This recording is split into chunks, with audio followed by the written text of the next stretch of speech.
අයිබෝන් සුබ දවසක් ජයග්‍රාහී දිනයක් නිරෝගීමත් දිනයක් ඔබට ප්‍රාර්ථනා කරනවා. අප සූදානම් අදත් ඔබට දවසේ පත්තර තොරතුරු ඉදිරිපත් කරන්න අද ජූනි මාසයේ 3 වෙනි බදාදා දිනය. මේ මාසයේ ආරම්භයේ ඉඳලම අපි පහුගිය දවස්වල වැඩි අවධානයක් වැඩි දිනකගේ යොමු වෙච්ච කාරණාවක් බවට පත් වුණා. එළඹෙන ජූනි 20 වෙනිදාවේ මහමැතිවරණයේ පැවැත්වීම සම්බන්ධයෙන් අධිකරණයේ ශ්‍රේෂ්ඨාධිකරණයේ තීන්දුව ලබා දීම පිළිබඳව වැඩි අවධානයක් ලක් වුණා. ඒ වගේම ඒ ජූනි 20 වෙනිදා මැතිවරණයේ පැවැත්වීමට එරෙහිව ගොනු කර තිබුණු පෙත්සම් විභාගයට ගන්නවාද නැද්ද කියන කාරණය පිළිබඳව තමයි ශ්‍රේෂ්ඨාධිකරණයේ විමසා බලමින් සිටියේ. එහි තීන්දුව ඊයේ දවසේදී ලැබුණා. ඒ පිළිබඳව පුවත්පත්වල සඳහන් වෙනවා. ඒ වගේම කොරෝනා වෛරස් තත්ත්වය තවමත් අපේ ලංකාව තුළින් වාර්තා වන්නේ නාවික හමුදා පොකුර සහ විදේශ රටවල ඉඳලා පැමිණිලා නිරෝධායනීය වන මධ්‍යස්ථාන වලින් පමණයි මේ වන විට කොරෝනා තත්ත්වයන් වාර්තා වෙමින් පවතින්නේ. හැබැයි ලෝකයේ තත්ත්වය ඒ වගේ නෙවෙයි. දිනෙන් දින ක්‍රමිකව ලෝකයේ තත්ත්වය වෙනස් වෙද්දී ඇමරිකාව තවත් අර්බුදයකට මුහුණ පා සිටිනවා. කළු ජාතිකයෙක් පොලිසියේ පහර දීම මත මිය යාමත් එක්ක ඒ ඇමරිකාවේ සෑම ප්‍රාන්තයකම පාහේ දැන් අරගලකාරී තත්ත්වයක් වර්ධනය වෙමින් පවතිනවා. මේ ආදී සියලු කාරණා අද දවසේ පත්තරවල අවධානය යොමු වී තිබෙනවා. දේශීය සහ විදේශීය වශයෙන් තොරතුරු අප සූදානම් සියල්ල වෙත අවධානය යොමු කරන්න. දිනමින පුවත්පතරේ අප ප්‍රථමයෙන් අවධානය යොමු කරන්නේ මැතිවරණයට එරෙහි පෙත්සම් විභාග නොකරම ඉවත දමයි. මේ දිනමින පුවත්පත තොරතුරු වාර්තා කරන ප්‍රධාන ශීර්ෂයෙන් ඡායාරූප සහිතව ජනාධිපති ගෝඨාභය රාජපක්ෂ මහතා විසින් පසුගිය මාර්තු 2 වෙනිදා පාර්ලිමේන්තුව විසිරවා හරිමින් නිකුත් කරන ලද ගැසට් නිවේදනය සහ ජූනි මාස 20 වන දින පාර්ලිමේන්තු මැතිවරණයේ පැවැත්වීමට අදාළව මැතිවරණ කොමිසම නිකුත් කළ ගැසට් නිවේදනයේ බල රහිත කරන ලෙස ඉල්ලා ගොනු කරන ලද මූලික අයිතිවාසිකම් පෙත්සම් සියල්ල විභාගයට නොගෙනම ප්‍රතික්ෂේප කිරීමට පංචපුද්ගල ශ්‍රේෂ්ඨ අධිකරණ විනිසුරු මඩුල්ල ඊයේ ඒකමතිකව තීරණය කළේය.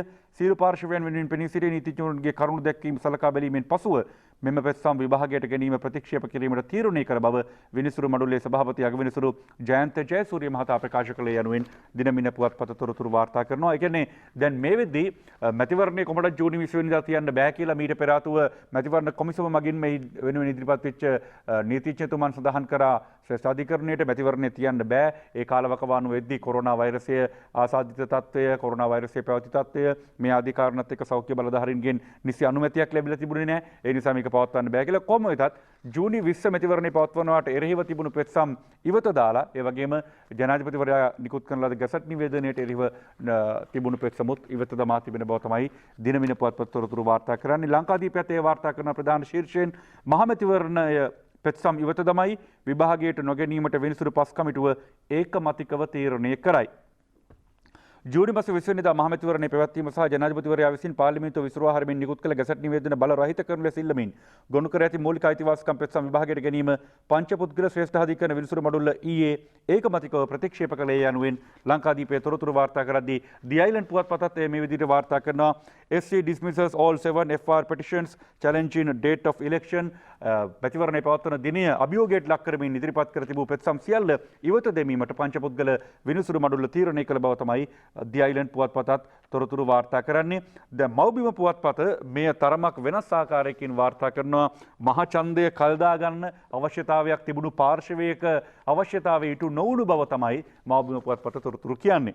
මහචන්දය කල් දැමීමේ විපක්ෂයේ වෑයම වරදී පෙත්සම් 7ම විභාගයට නොගෙන විසි කරයි පංචපුද්ගල විනිසුරු මඩුල්ලේ ඒකමතික තීන්දුවක් කියලා මව්බිම පුවත්පත තොරතුරු වාර්තා කරනවා. පැමිණිලි පාර්ශවය නියෝජනය කරන ලද එම්.ඒ. සුමන්තිරන්, ජෙෆ්රි අලගරත්නම්, ඉක්‍රම් මොහමඩ්, විරාන් කොරයා, සුරේන් ප්‍රනාන්දු යන පැමිණිලි පාර්ශවයේ නීතිඥ මහතුරුන්ගේ ඡායාරූපත් සහිතවයි මව්බිම පුවත්පත මේ තොරතුරු වාර්තා කරන්නේ. කොහොම වෙතත් මහචන්දය කල් දැමීම විපක්ෂයේ වෑයම වැරදි ඇති බව තමයි මව්බිමෙන් තොරතුරු වාර්තා වෙන්නේ. දැන් එතකොට මහචන්දය පැවැත්වීමේ විපක්ෂයේ වෑයම හෝ එම නැතිනම් මහචන්දය පවත්වන්න නොහැකිවීම කොරෝනා වෛරසය මත මේ කොයි කාරණේ වෙතත් අවසානයේ මේක බලපාන්නේ රටේ ප්‍රජාතන්ත්‍රවාදයට.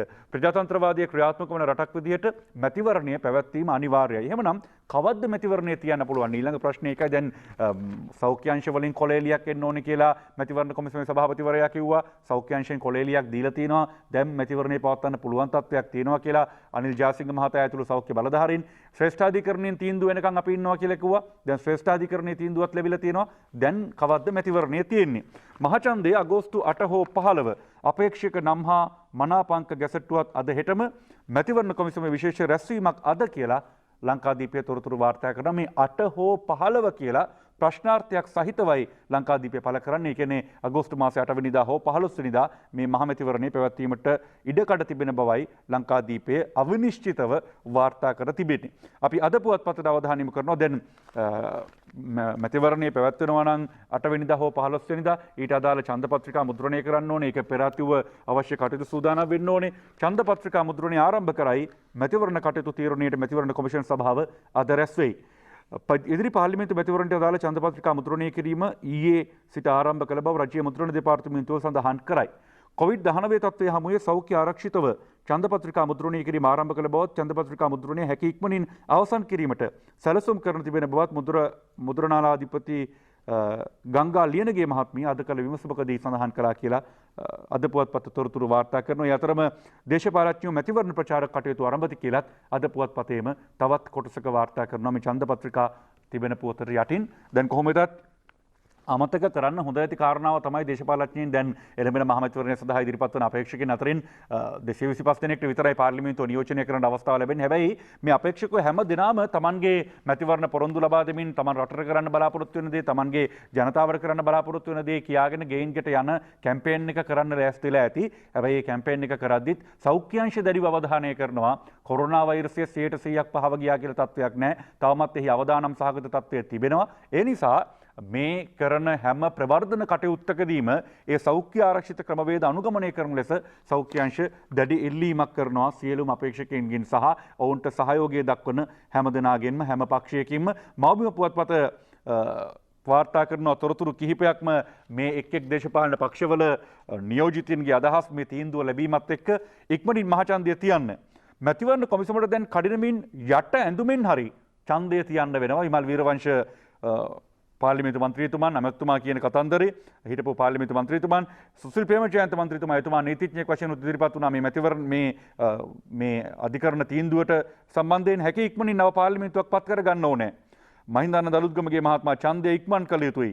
උදේ ගම්මන්පිල මහත්මයා කරන ප්‍රකාශය ඡන්දය ඉක්මන් කර ජනමතය දිනවන්න කියලා. අනෙක් පාර්ශවයෙන් පැත්තෙන් එන්නේ ඡන්දයට අපි ලෑස්තියි මේ කියන්නේ රංජිත් මද්දුම් බණ්ඩාර මහත්මයා එජාපේ ඡන්දයට සූදානම් රවි කරුණානායක මහත්මයා එහෙම කියද්දී ලක්ෂ්මන් කිරියල්ල මහත්මයා කියන්නේ මේක නරක පූර්වාදර්ශයක් අපේ බලාපොරොත්තු කඩ වුණා කියලා ලක්ෂ්මන් කිරියල්ල මහත්මයා කියද්දී ජනතා විමුක්ති පෙරමුණේ නායක අනුර කුමාර දිසානායක මහත්මයාගේ අදහස කොමිසම කියන දිනයකට අපි සූදානම් ඕන දිනයක් දෙන්න අපි ලෑස්ති මැතිවරණයට.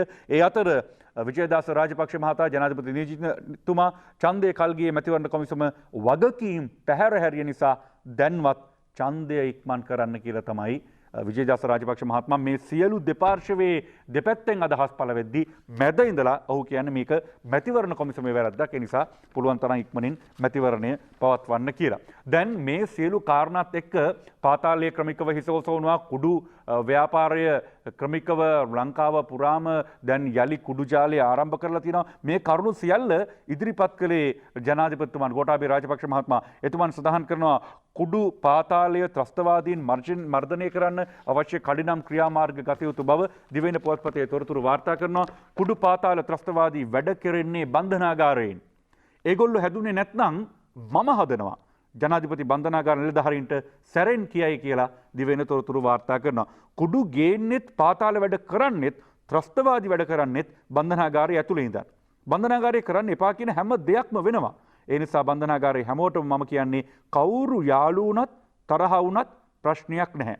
මේවා නතර කරන්න. ඒගොල්ලෝ හැදුනේ නැති වුණොත් මම හදනවායයි ජනාධිපති ගෝඨාභය රාජපක්ෂ මහතා පැවසී යනුවෙන් දිවයින පුවත්පත තොරතුරු වාර්තා කරනවා. එතුමන් බොහොම දැඩිව කියා සිටියා අදාළ නිලධාරීන් දේශපාලනික ප්‍රශ්නයක් නැහැ. ඔවුන් නිවැරදි දේ කරනවා නම් රාජ්‍ය නිලධාරීන්ට තමන්ගේ පාර්ශවයෙන් ලබා දී හැකි උපරිම රැකවරණය, උපරිම ආරක්ෂාව සහ උපරිම සහයෝගය ලබා දෙනවා කියලා ජනාධිපතිවරයා විදිහට මේක දේශපාලනික කාරණාවක් නෙවෙයි. රටක් විදිහට ඉදිරියට යන්න නීතිය රකින්න, නීතිය ආරක්ෂා කරන්න නිරන්තරයෙන්ම කටයුතු කරන රාජ්‍ය නිලධාරීන් අවශ්‍ය බව තමයි ජනාධිපතිතුමා සඳහන් කරේ. දිනමින පුවත්පත තොරතුරු වාර්තා කරනවා ජනපති නියමයෙන් පාතාලයේ මඩින්න අවශ්‍ය කටයුතු සූදානම් වන බව.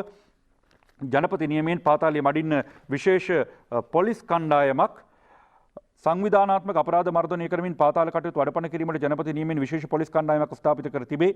බස්නාහිර පළාත් ජ්‍යෙෂ්ඨ නියෝජ්‍ය පොලිස්පති දේශපාලන තෙන්නකෝන් මහතාගේ අධීක්ෂණය යටතේ බස්නාහිර උතුර නියෝජ්‍ය පොලිස්පති වරුණ ජයසුන්දර මහතාගේ නායකත්වයෙන් එම පොලිස් කණ්ඩායම ක්‍රියාත්මක වේ කියලා දිනමින පුවත්පත තොරතුරු වාර්තා කරද්දී දැන් ජංගම දුරකථනත් එක්ක තමයි මේ සියලු කාරණා සිදු වෙන්නේ.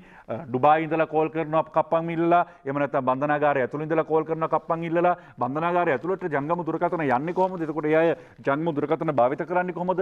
බන්ධනාගාර ආශ්‍රිතව ජංගම දුරකථන මගින් දුරකථන ඇමතුම් ලබාගත නොහැකි ආකාරයේ කුළුණු සවිකර තියෙනවා, ගන්න බැරි වෙන විදිහේ දේවල්. හැබැයි මේ ඔක්කොමත් එක්ක තියෙද්දි බන්ධනාගාරය ඇතුළට දුරකථන ගිහිල්ලා ඒවා භාවිතත් වෙනවා, එළියට දුරකථන ඇමතුමුත් වෙනවා. රැඳවුවාට විරේක බෙහෙද්දී ජංගම දුරකථන 5ක් එළියට ගනී. මේ අරුණ පුවත්පත තොරතුරු වාර්තා කරන්නේ දරුණු ගණයේ අපරාධකරුවන් රඳවා ඇති අඟුණුකොළ පැලැස්ස බන්ධනාගාරය තුළට ගුද මාර්ගයේ සංගවාගෙන ජංගම දුරකථන 5ක් රැගෙන යාමට උත්සාහ කළ රැඳවුවෙක් පොලිස් විශේෂ කාර්ය බලකාය විසින් අත්අඩංගුවට ගෙන තිබේ.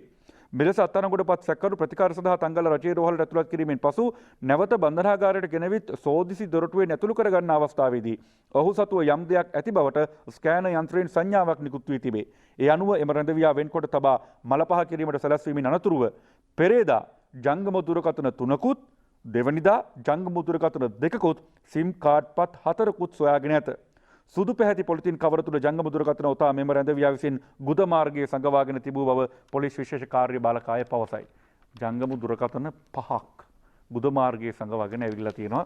ඔබට හිතා ගන්න පුළුවන් එතකොට මේ අයගේ අවශ්‍යතාවය කොච්චරද, මෙච්චර බරපතල කාරණාවලට යන්නේ මේ දුරකථන මගින් කොච්චර දේවල් කරන්න පුළුවන්කම තියෙන හින්දාද. අපි යන්නේ කොරෝනා තත්ත්වය පිළිබඳව විමසා බලන්නට ලංකාදීපයේ තොරතුරු වාර්තා කරනවා. නාවික හමුදාවේ කොරෝනා පොකුර නිවීගෙන යයි විශේෂඥ වෛද්‍ය අනිල් ජාසිංහ මහතා සඳහන් කරන කාරණාව. නාවික හමුදාවේ කොරෝනා වෛරසය ක්‍රමිකම වර්ධනය වෙමින් තිබුණ පහුගිය කාලවකවානුව තුළ නිරන්තරයෙන්ම නාවික හමුදා විරෝධාර රණවිරුවන් පිළිබඳව අපට තොරතුරු වාර්තා වුණා. කොරෝනා වෛරසය ආසාදනීය වූ පිරිසිදියට ඔවුන්ට නිවාඩු යෑම පවා තහනම් කර තිබුණා. මේ තත්ත්වයක් තුළ දැන් නාවික හමුදාවේ කොරෝනා පොකුර නිවීගෙන යන බව තමයි අනිල් ජාසිංහ මහතා සඳහන් කරන්නේ. අපි ඩේලි මිරර් පුවත්පතට අවධානය යොමු කරනවා. මීළඟට ඩේලි මිරර් පුවත්පත මේ තොරතුරු වාර්තා කරන්නේ යුද හමුදාපතිවරයාගේ ප්‍රකාශය. Army chief says COVID-19 threat within society basically over. මූලික වශයෙන් අවසන් වී තිබෙනවා. All those being brought back home would be tested at the BIA. Bandaranaike ජාත්‍යන්තර ගුවන්තොටුපළේදී ඔවුන් පරීක්ෂාවට ලක් කරනවා. රටින් ඉඳලා එන අය spread within the Navy cluster would not pose the threat on society, but people will have to ensure that all the health guidelines will be strictly followed at all times. Even before leaving the quarantine centers, they will be tested once again, and only once they are cleared will they be allowed to get back to society. අපි වෙලාව බලලා ඉමු. ඊට පස්සේ මේ තොරතුරු ඔබට කියන්නම්.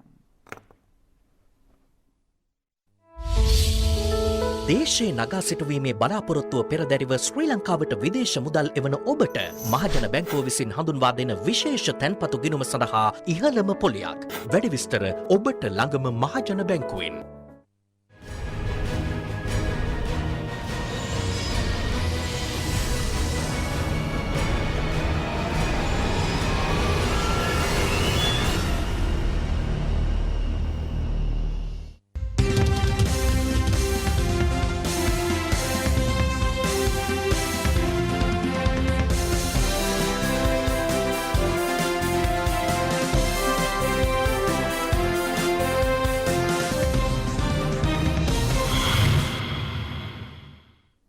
අයිබෝස් උදවසක් එක්ක අපි අපට තොරතුරු කියමින් හිටියේ ඩේලි මිරර් පුවත්පතේ යුද හමුදාපතිවරයා කරන ප්‍රකාශය COVID-19 threat within society basically over මූලික වශයෙන් අවසන් වී තිබෙනවා. විදේශ රටවල ඉඳලා එන අය කෙලින්ම බණ්ඩාරනායක ජාත්‍යන්තර ගුවන්තොටුපළේදීම පරීක්ෂාවට ලක් කරනවා. දැන් සමාජයට මේක ව්‍යාප්ත වීම පාලනය වී තිබෙනවා. නමුත් ජනතාව නිරන්තරයෙන්ම සෞඛ්‍ය පුරුදු අනුගමනය කිරීම අත්‍යවශ්‍ය බව තමයි යුද හමුදාපතිවරයා සඳහන් කරන්නේ. ඒ වගේම ඔහු සඳහන් කරනවා even before leaving the quarantine centers they will be tested once again and only once they are cleared will they be allowed to get back to the society.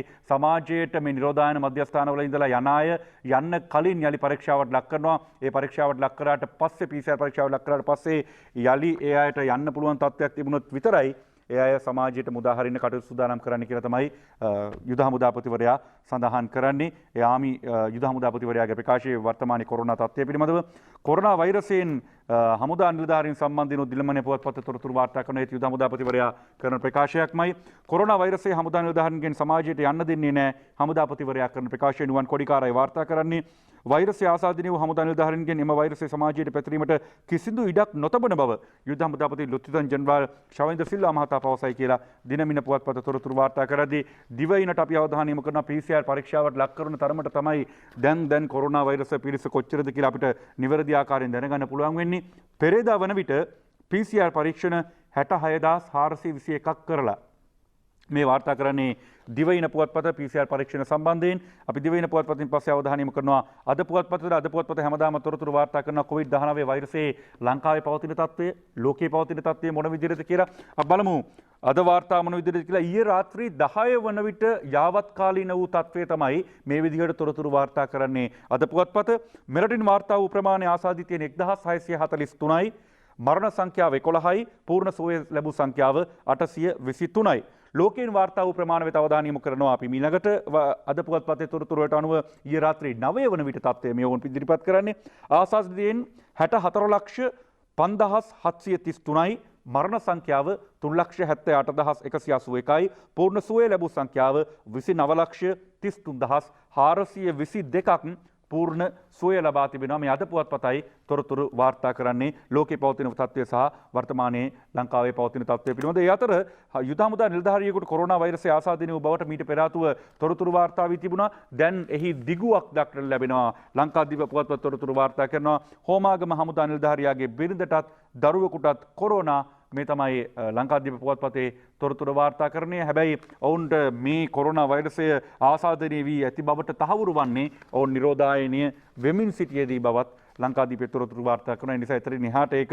ව්‍යාප්ත වීමක් පිළිබඳව නම් වාර්තා වෙන්නේ නැහැ. දැන් රට යලි යථා තත්ත්වයට පත් වෙලා රාජ්‍ය අංශ පෞද්ගලික අංශය යලි වැඩ ආරම්භ කරන්න පටන් අරගෙන ඒ අයට කොළඹට එන්න, ගම්පහට එන්න, ලංකාවේ විවිධ ප්‍රදේශවල රාජකාරී සඳහා යන්න ප්‍රවාහන පහසුකම් කොයි විදිහටද සූදානම් වෙන්නේ කියන කාරණේ පිළිබඳව වැඩි දෙනෙක්ගේ අවධානය යොමු වුණා. මොකද බස් ෆ්‍රීයෙන් එන්න හැකියාව ලැබුණේ නැහැ. දුම්රියෙන් එන අයත් ලියාපදිංචි වීම අත්‍යවශ්‍ය වුණා. පහුගිය කාල සීමාව තුළ බස් දුම්රිය සේවා සඳුදා සිට පෙර පරිදි කියලා ලංකාදීප තොරතුරු වාර්තා කරන පොදු ප්‍රවාහන සේවා ලබන සඳුදා සිට සාමාන්‍ය පරිදි පවත්වාගෙන යාමට ප්‍රවාහන සේවා කළමනාකරන අමාත්‍යාංශය තීරණය කර ඇත. ඉදිරි දින කීපය තුළ මහජන හැසිරීම හා COVID-19 වසංගත තත්ත්වය හා සෞඛ්‍ය අංශ විසින් දෙනු ලබන උපදෙස් සැලකිල්ලට ගනිමින් මෙම තීරණය ක්‍රියාත්මක කරන බව මගී ප්‍රවාහන කළමනාකරන හා විදුලි බල හා බලශක්ති අමාත්‍ය මහින්ද අමරවීර මහතා පැවසියේ. දැන් ඒ වුණාට කොරෝනා වෛරසයත් එක්ක සටන් කරද්දී අපි සාමාන්‍ය තත්ත්වයට යථා තත්ත්වයට පත් වෙන්න ඕනේ තමයි. හැබැයි පෙර පරිදි බස්වල ෆුට්බෝඩ් වල ගිහිල්ලා බස්වල එලිලා ගිහිල්ලා බස්වල තෙරපිලා ගිහිල්ලා යම් හේකින් සමාජයෙන් යලි මතු වුණොතින් මේ දෙවනි රැල්ලක ආරම්භය වෙන්නට පුළුවන්. ඒ නිසා අපිම අපේ සෞඛ්‍ය තත්ත්වය පිළිබඳව නිරන්තර අවධානය යොමු කරගෙන හොඳ සෞඛ්‍ය පුරුදු අනුගමනය කරමින් කොරෝනා වෛරස් ව්‍යාප්තිය නවතාලන්නට පෞද්ගලිකව අපි දායක විය යුතුයි කියන කාරණේ නිරන්තරයෙන්ම අපි ඔබේ මතකයට ගෙනවා. අද පුවත්පතට අපි අවධානය යොමු කරන්නේ දැන් හෙටයි අනිද්දායි පොසොන් පෝය අනිද්දා දවසේදී මේ වෙද්දී රජයේ හෙට දවස නිවාඩු දිනයක් බවට පත් කරලා තියෙනවා. හෙට අනිද්දා දවස පුරා ඇඳුරු නීතිය පොසොන් පොහොය ආගමික වතාවත් නිවසේ සිට සමරන්න 4 වෙනිදා රජයේ කාර්යාලවලට නිවාඩු දිනයක්. හෙට සහ අනිද්දා යන දෙදින තුල දවස පුරා ඇඳුරු නීතිය ක්‍රියාත්මක වේ. මෙතෙක් ඇඳුරු නීතිය ක්‍රියාත්මක වූයේ රාත්‍රී 10 සිට උදෑසන 4 දක්වා කාලය තුලදී වන අතර 6 වන සෙනසුරාදා සිට එම කාලය තුලදී ඇඳුරු නීතිය ක්‍රියාත්මක කිරීමට නියමිත පොසොන් පොහෝ දින ජූනි 5 වෙනිදා සිකුරාදා දිනයට යෙදී ඇති අතර පොසොන් පොහෝ දිනයේ නිමිත්තෙන් සිදු කරන බෞද්ධ ආගමික වතාවත් නිවසේ සිට සිදු කරන ලෙස සෞඛ්‍ය අංශ මහ ජනතාවට දැනුම් දෙයි. කොහොම හරි හෙටයි අනිද්දා දවස් දෙකම ඇඳුරු නීති හෙට රජයේ නිවාඩු දිනයක් බවට පත් වෙනවා. දැන් මේ ඇඳුරු නීති මේ තත්ත්වයන් හැම එකම රජයේ ප්‍රකාශයට පත් කරලා තිබ්බා. 1041ක් නිරෝධායන නීති කඩයි 68263ක් ඇඳිර නීතිය කඩයි. මේ මොන විදිහේ නීති රීති දැම්මත් කඩන අයට ඉතින් මොන විදිහකින් හරි මේ නීති කඩන්න තමයි උත්සාහ කරන්නේ. ඒ අය අත්අඩංගුවටපත් වීමත් නවත්තන්න බෑ. ඒ අතර සංචාරකයන් සඳහා සේවා සැපයීම වැට් බද්දෙන් නිදහස් කර තිබෙනවා. දැන් සංචාරක කර්මාන්තය වර්ධනය කරගන්න ඕනේ. විදේශීය සංචාරකයන් ලංකාවට පැමිණෙන්න ඕනේ. ඒ අයට වැට් බදු සහනයක් ලබා දෙන්න තමයි රජය තීරණය කර තිබෙන්නේ. ඒ කියන්නේ සංචාරකයන් සඳහා සේවා සපයන සියලු සේවා වැට් බද්දෙන් නිදහස් කිරීමට රජය තීරණය කර තිබෙනවා. අපි අරුණ වෙත අවධානය යොමු කරනවා. දැන් වැට් බද්දෙන් මේ විදිහට නිදහස් කරද්දී අරුණ වාර්තා කරන්නේ වෙනම කතාවක්. මේ කොරෝනා තත්ත්වයත් එක්ක කොරෝනා කාලේ බදු ආදායම කෝටි 10000කින් අඩු වෙලා කොවිඩ් වසංගත තත්ත්වය සමග දේශීය බදු ආදායම ආසන්න වශයෙන් රුපියල් කෝටි 10000කින් පමණ අඩු වී ඇතැයි දේශීය ආදායම් කොමසාරිස් ජෙනරාල් නදුන් ගුරුගේ පැවසී යනුවෙන් අරුණ පුවත්පත තොරතුරු වාර්තා කරන්නේ. අරුණ පුවත්පතටම අපි යලි අවධානය යොමු කරනවා ලබන සතියේ සිට රජයේ සේවකයන්ගේ කොවිඩ් නිවාඩු ඉවරයි. දැන් ඔන්න මේ දවස්වල නිවාඩුවෙන් පාඩුවෙන් හිටියා නම් ගෙදරටලා හිටියා නම් කොරෝනා වෛරසය මර්ධනය කරන්න නිවසේ සිට සහයෝගය ලබා දීම උපරිමයෙන් කරනවා කියලා ඔන්න ලබන සතියේ සඳුදා ඉඳලා අනිවාර්යයෙන්ම වැඩට යන්න වෙනවා. ලබන සතියේ සිට සියලු රාජ්‍ය සේවකයන් සඳහා ස්ථානවලට කැඳවීමට හැකි වුණු ඇතැයි රාජ්‍ය පරිපාලන සුදේශ කටයුතු පළාත් පාලන හා පළාත් සභා අමාත්‍ය ලේකම් ජේ රත්නසිරි අරුණට පැවසී යනුවෙන් අරුණ පුවත්පත තොරතුරු වාර්තා කරනවා. මොකද සමහර රාජ්‍ය ආයතනවල සහ පෞද්ගලික ආයතනවල ක්‍රියාත්මක වුණේ කාලසටහනක් අනුව තමයි සේවකයන් රාජකාරියට වාර්තා කරේ. හැබැයි එළඹෙන සඳුදා ඉඳලා සාමාන්‍ය පරිදි රාජකාරී කටයුතු ආරම්භ කරන්න කියලා තමයි රාජ්‍ය පරිපාලන අමාත්‍යාංශය පැත්තෙන් තොරතුරු වාර්තා වෙන්නේ. උපදෙස් ලබා දීලා තියෙන්නේ අමාත්‍යාංශ ලේකම්තුමන් සඳහන් කරන්නේ. අපි ලංකාදීපයට අවධානය යොමු කරනවා. ඊයේ දවසේ අපි පත්තර ආරම්භ කරද්දිත් මේ කතාව මේ සිදුවීම ඔබට මතක් කළා. අරන්තලාවේ භික්ෂු ඝාතනය සිහි කරමින් කොටි ත්‍රස්තවාදීන් අරන්තලාවේ භික්ෂු ඝාතනය සිදු කර ඊයේ දිනට වසර 33ක් සම්පූර්ණ වූ අතර එදින කොටි ත්‍රස්තවාදීන් අතින් ඝාතනය වූ හැගුඩ ඉන්ද්‍රසාර නාහිමි ඇතුළු භික්ෂුන් වහන්සේලා 30 දෙනම සිහි කරමින් ගුණසමූරු වැඩසටහනක් නිරෝධායන නීති රීති වලට අනුව අරන්තලායව ශ්‍රී ඉන්ද්‍රසාර පිළිරුවාසලදී ඊයේ පැවැත්විනි කියලා ලංකාදීපයේ තොරතුරු වාර්තා කරනවා. මේ අවස්ථාවට එක්ව භික්ෂුන් වහන්සේලා අරන්තලා භික්ෂු වහන්සේලාගේ ඝාතනයට ලක් වූ බස් රථය සහිත ඉදිකල ස්මාරකයේ අසල අධිෂ්ඨාන පූජාවක නිරත වූ අයුරු හා ඒ දින ඝාතනයට ලක් වූ භික්ෂුන් වහන්සේගේ නමකගේ මවක් හඬා වැළපෙන අයුරුද ඡායාරූපවලට එකතු කර තිබෙනවා. ලංකාදීප පුවත්පත මේ එල්ටීටී ත්‍රස්තවාදය රජ කරන සමයේ එල්ටීටී ත්‍රස්තවාදී ක්‍රියා සිදු කරන සමයේ සිදුවිච්ච කාරණාවක් අවුරුදු 33ක් දැන් අරන්තලාවේ භික්ෂු ඝාතනය සිදු වෙලා දැන් රටම කතා වුණේ පහුගිය දිනවල නම් සහරාන් පිළිබඳව. සහරාන් රටේ 6 පොළක පුහුණු කඳවුරු 11ක් පවත්වලා ත්‍රස්ත විමර්ශන නිලධාරියෙක් ජනපති කොමිසම හමුවේ කියයි.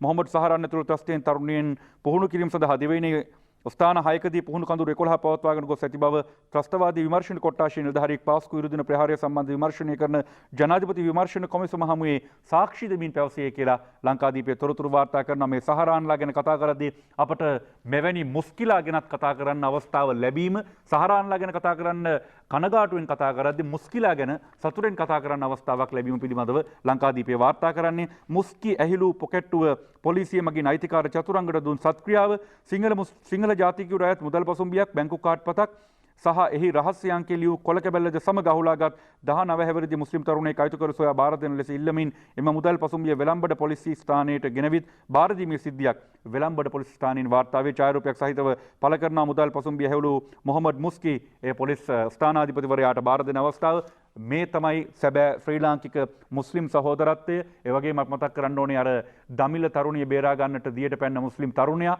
ඒ තමයි අපි බලාපොරොත්තු වන ශ්‍රී ලාංකික මුස්ලිම් සහෝදරත්වය. ඒ තුලින් තමයි අපේ රටේ සහජීවනය සැබෑවටම ඉහළට ගෙනෙන්න පුළුවන්කම තියෙන්නේ. අපි මව්බිම පුවත්පතට අවධානය යොමු කරනවා. මව්බිම පුවත්පත වාර්තා කරන පාස්කු ප්‍රහාරය සම්බන්ධයෙන් පාස්කු ප්‍රහාරයට පෙර සහරාන්ලා කඳවුරු 10කදී ආයුධ පුහුණුව දීලා T56 පිස්තෝල බෝම්බ හසුරුවන හැටි උගන්වලා අවස්ථා ගණනාවකදී මුහුණ පොතින් පළ කළ අන්තවාදී ප්‍රකාශ සම්බන්ධ විමර්ශන වලට අදාළ තොරතුරු කොමිසමට සහරාන් ඇතුළු මොවුන්ට විරුද්ධව පියවර ගත යුතු බව සඳහන් කරමින් එවක පොලිස්පතිවරයාට විමර්ශන ලිපි ගොනු අවස්ථා ගණනාවකදී යවූ නමුත් ඔහු කිසිදු විමර්ශනයක් නොකර වැඩිදුර වාර්තා ඉල්ලීම් පමණක් සිදු කර බව ජ්‍යෙෂ්ඨ නිලධාරියා වැඩිදුරටත් කොමිසම හමුවේ සාක්ෂි ලබා දෙමින් ප්‍රකාශ කළේ කියලා මව්බිම පුවත්පත වැඩි විස්තර සහිතව තොරතුරු වාර්තා කර තිබෙනවා. මේ මව්බිම වාර්තාව මේ දිනවල ජනාධිපති කොමිසම ක්‍රියාත්මකයි.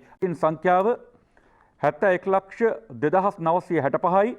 මරණ සංඛ්‍යාව 4,06,343යි. පූර්ණ සුවය ලැබූ සංඛ්‍යාව 34,66,591ක් පූර්ණ සුවය ලබා තිබෙනවා කියලා තමයි අද පුවත්පත තොරතුරු වාර්තා කරන්නේ. මේ ඊයේ රාත්‍රියේ 10 වන විට යාවත්කාලීන වීමයි අද පුවත්පතට එකතු කර තිබෙන්නේ. අපි මව්බිම පුවත්පතට අවධානය යොමු කරනවා. දැන් අපි දැක්ක කොහොමද කෝච්චිවල ගමන ඊයේ දවසේදී රාජ්‍ය සහ පෞද්ගලික ආයතන වැඩ ආරම්භ කිරීමත් එක්ක ඡායාරූප සහිතව දිවයින පුවත්පත වාර්තා කර තිබුණා. කොවිඩ් පැතිරීමේ අවදානම් තැන පොදු ප්‍රවාහනයයි. දැන් අනිල් ජාසිංහ මහතා මෙහෙම කියන්නේ කොවිඩ්-19 වසංගතයේ පැතිරීම සම්බන්ධයෙන් ඇති අවදානම් ස්ථානයේ ලෙස පොදු ප්‍රවාහන සේවය හැඳින්විය හැකි බැවින් මහජනතාව ඒ සම්බන්ධ වඩාත් සැලකිලිමත් විය යුතු බව සෞඛ්‍ය සේවා අධ්‍යක්ෂ ජනරාල් විශේෂඥ වෛද්‍ය අනිල් ජාසිංහ මහතා ප්‍රකාශ කරයි කියලා මව්බිම පුවත්පතේ විදිහට තොරතුරු වාර්තා කරද්දී අද පුවත්පත වාර්තා කරනවා කොවිඩ් අවසන් වනතුරු මගින් ගෙන යන්නේ ආසන ගණනටයි. මගී තදබද අවම කර ගැනීමට රජයේ කාර්යාල කිහිපයක ආරම්භක වේලාව වෙනස් කිරීමටත් යෝජනා ලංකා පෞද්ගලික බස් හිමියන්ගේ සංගමයයි ඒ තොරතුරු වාර්තා කරන්නේ. මේ මගීන් අරගෙන යන්නේ ආසන ගානට විතරයි කියලා.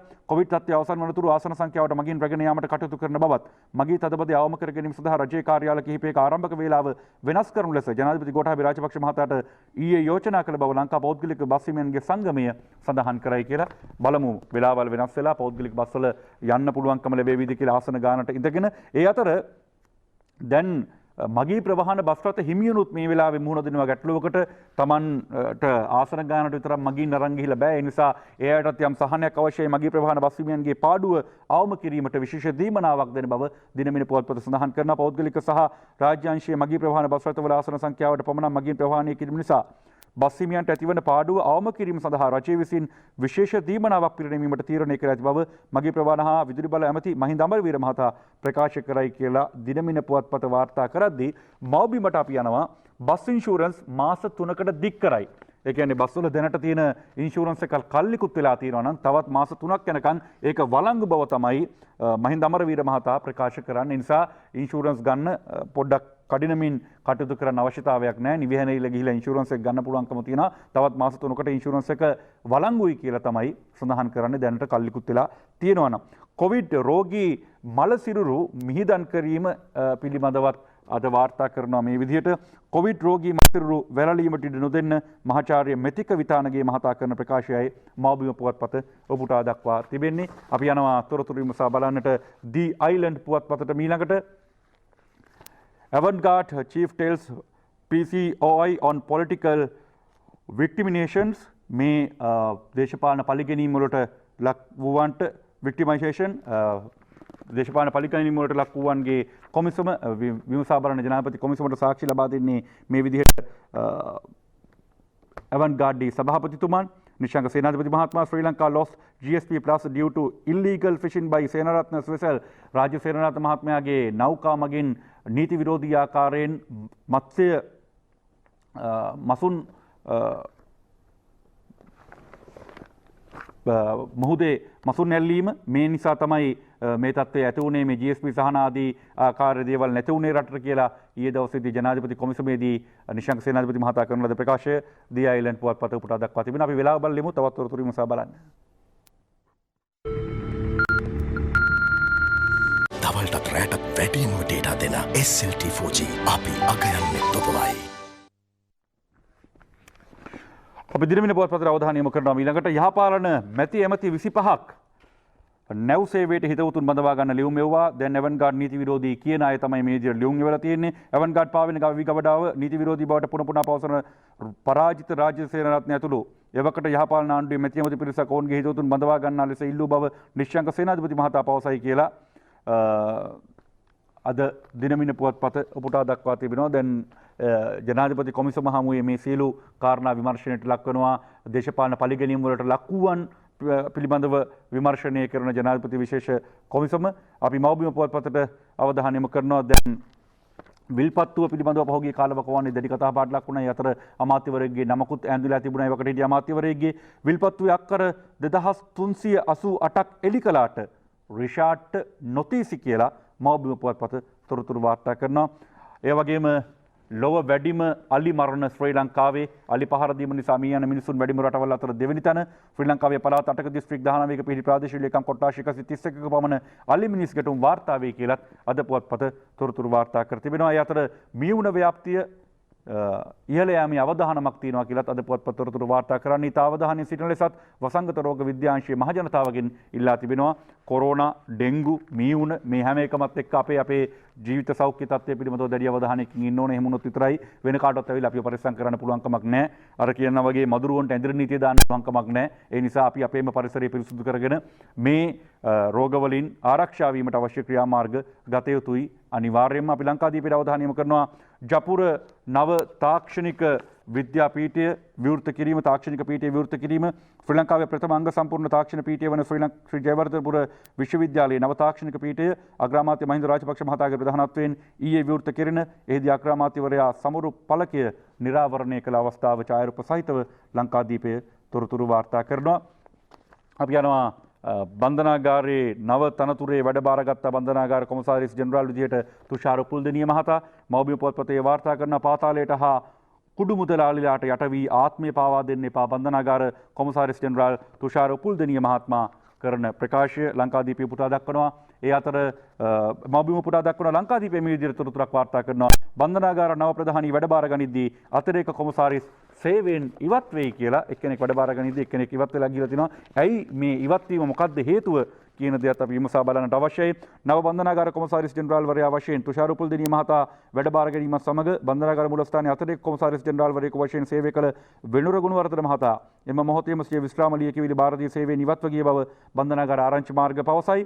වෙනුර ගුණවර්ධන මහතා නව කොමසාරිස් ජෙනරාල්වරයාට වඩා වසර 10ක පමණ ජ්‍යෙෂ්ඨත්වයකින් ඉහළ නිලධාරියෙකු බවත් තමාට වඩා කනිෂ්ඨ නිලධාරියෙකු යටතේ තවදුරටත් සේවය කිරීමට නොහැකි හේයින් වෙනුර ගුණවර්ධන මහතා මෙලෙස ස්වේච්ඡාවෙන්ම විශ්‍රාම ගොස් ඇති බවත් බන්ධනාගාර එම ආරංචි මාර්ග සඳහන් කරයි.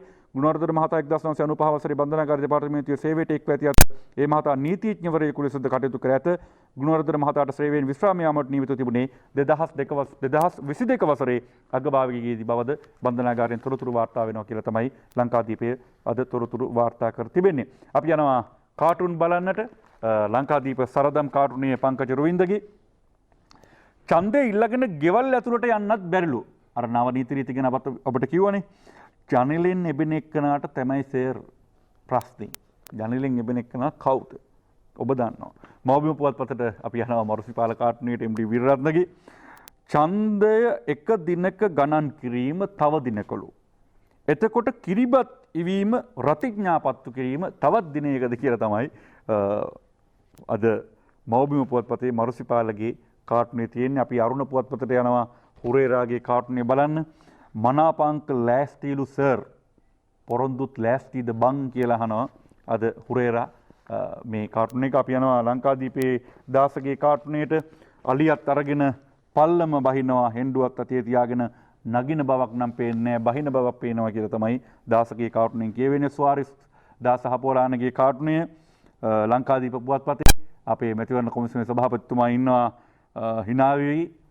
ස්වාරිස් ගෙන් අහනවා මං හිතුවේ ඡන්දයට දින දෙන්නත් පෙරහුරුදායි කියලා. ස්වාරිස් කියන්නේ මොකද මැතිවරණයට පෙරහුරු තියෙනවා ඡන්දයට දින දෙන්නත් පෙරහුරුදායි කියලා. කොහොම වෙතත් ඡන්දයට දින ලැබෙයි මේ සතියේ. එම තමයි පුවත්පත් වාර්තා කරේ. අද මේ පුවත්පත් තොරතුරු වලින් පස්සේ ඔබට එක්වන්න පුළුවන් ජනාධිපති මාධ්‍ය අධ්‍යක්ෂ මොහන් සමරනායක මහතා සහභාගී වන විශේෂ සාකච්ඡාව සමගින් අපි ඔබට ආරාධනා කරන මේ සාකච්ඡාව සමගින් එක්වන්නට හමුවෙමු හෙට දවසේදීත්. ආයුබෝවන් සුබ දවසක්. එක දවසේ පත්තරත් එක්ක ඔබට ජයග්‍රාහී නිරෝගීමත් සුබ දවසක්. ආයුබෝවන්.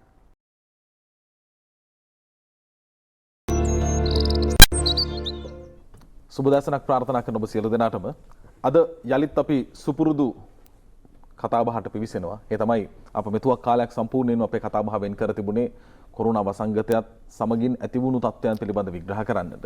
ඒත් එක්කම කතා කළ යුතු මාතෘකා බොහෝමයක් අප පසෙකට තබා අප සම්පූර්ණයෙන්ම වසංගතය වෙනුවෙන් ඔබ දැනුවත් කිරීමේ කාර්යයෙන් යෙලුණා. ඒ ඉදිරියටත් එලෙසමයි මේ මොහොතේ කතා කළ යුතු තවත් සුවිශේෂීම කතාබහක් තිබෙනවා. අප අද දවසේදී ඒ වෙනුවෙන් වෙන් කරන්නට සූදානම්. දශක 5ක් වසර 50ක දේශපාලනික ගමන් මගක් කියන්නේ එක අපිට ටිකක් හිතා ගන්නත් අමාරු දෙයක්. 1970 දී බෙලියත්තේ කොට්ටාසේ മന്ത്രിවරයා විදිහට පත්වෙන වයස අවුරුදු 24ක තරුණ മന്ത്രിවරයා මේ රට අවසානයේදී ඔබ රතුද කොළද නිල්ද කුමන තැනක සිටියත් මේක වළංගුයි. ඒ තමයි මේ රටේ යුද්ධ අවසන් කිරීමේ කාර්යභාරයේදී ප්‍රමුඛතම කාර්යභාරයක් එතුමන් අතින් සිද්ධ වෙනවා. ඒ අනුව වර්තමාන අග්‍රාමාත්‍යතුමන් මහින්ද රාජපක්ෂ මැතිතුමන්ගේ 50 වසරක දේශපාලන භූමිකාව පිළිබඳ බොහෝ තැන්වල කතා කෙරුණා. එතුමන්ගේ ඉතිහාසය, එතුමා മന്ത്രി ධූරයටපත් වෙන්නේ මෙහෙමයි. ඉන්පසු අමාත්‍ය ධූරවලටපත් වෙලා අග්‍රාමාත්‍ය ධූරය, ඊට පස්සේ විපක්ෂ නායක, ඊට පසු ජනාධිපති ධූරය, අග්‍රාමාත්‍ය ධූරය, මේ විදිහට ඉතිහාසය බොහෝ තැන්වලදී කතා කළා. හැබැයි මේ ගැඹුරු දේශපාලනික චරිතයේ ගැඹුර පිළිබඳ බොහෝ තැන්වලදී ස්පර්ශ වුණා අඩුයි කියලා අපිට හිතෙනවා. ඒ නිසා අද දවසේදී අප සූදානම් දේශීයව සහ විදේශීයව සියලු කාරණා ගලපා කතා කරන්නට හැකි අපිට සිටින වටිනාම සම්පත්දායකින් එතුමන්. ඒ නිසා අප බොහොම ගෞරවයෙන් කතා කළා 50 වසරක දේශපාලනික මහින්ද රාජපක්ෂ මැතිතුමන්ගේ දේශපාලනික ගමන පිළිබඳ කතා කරන්නට, ඒ වගේම දේශපාලනය තුළ මහින්ද කියන ලකුණ පිළිබඳ කතා කරන්නට බොහොම ගෞරවයෙන් යුතුව දේශපාලන විචාරක ප්‍රවීණ මාධ්‍යවේදී මොහන් සමරනායක මැතිතුමන්ට අයිබෝවන්. මම ගෞරවයෙන් පිළිගන්නවා කතා බහ වෙනුවෙන්. ස්තුතියි. අපි ඉතිහාස කතාවලට නොගිහින් සරලම තැනින් පටන් ගත්තොත් ඔබට අනුව මහින්ද රාජපක්ෂ චරිතය මේ රටේ දේශපාලනය තුලේ කොයි වගේ තැනක්ද ඔබ දෙන්නේ උට? චාමර කවර හෝ දේශපාලන එහෙම නැත්නම් සාහිත්‍ය කලා සංස්කෘතික ක්‍රීඩා විද්‍යා මේ ඕනෑම ශාස්ත්‍රයක සෑම රටකම සුවිශේෂී චරිත මතුවෙනවා. ඒ චරිත සුවිශේෂී වන්නේ ඔවුන් තමන් නියෝජනය කරන ශාස්ත්‍රයේ කළ කාර්යභාරය. ඒ කාර්යභාරය ජනතාවට සමාජයට කොයිතරම් වැඩදායක වුණාද ඵලදායක වුණාද නැත්නම් ඒ කාර්යභාරය අනර්ථයක් වුණාද මෙන්න මේ කියන කරුණු ඔස්සේ අපි ඒ ශාස්ත්‍රවල සුවිශේෂී වැඩ කොටසක් ඉටු කළ චරිත ගැන පුජ්‍යලයෝ ගැන විභාග කිරීම සමාජයට ප්‍රයෝජනවත් එකක් යථාර්ථය අඳුනා ගැනීම ඒ යථාර්ථය විකෘති කිරීමට දරන උත්සාහයන් පරාජය කිරීම සහ ඉන් උගත්නා පාඩම් අනාගතයේ සකස් කර ගැනීම සඳහා ප්‍රයෝජනට ගැනීම. මහින්ද රාජපක්ෂ හිටපු ජනාධිපතිතුමා වත්මන් අග්‍රාමාත්‍යවරයා නිසකෝම අපේ රටේ දේශපාලනයේ යෝධ චරිතයක්. තබන්තේ සරල තැනකින් පටන් ගමු. ඒ ශේෂ්ත්‍රයේ අවුරුදු 50ක් නොඇටී සිටීම පවම වෙනම ගත් පිට ජයග්‍රහණය. 2015 ජනවාරි 8 ජනාධිපතිවරණයේදී හිටපු ජනාධිපතිතුමා පරාජයට පත් වෙනවා. බොහෝ දෙනා කල්පනා කළා ඒ තමයි එතුමාගේ දේශපාලන ජීවිතයේ අවසානය කියලා. නමුත් එය එසේ වුණේ නැහැ. අපි දුටුවා.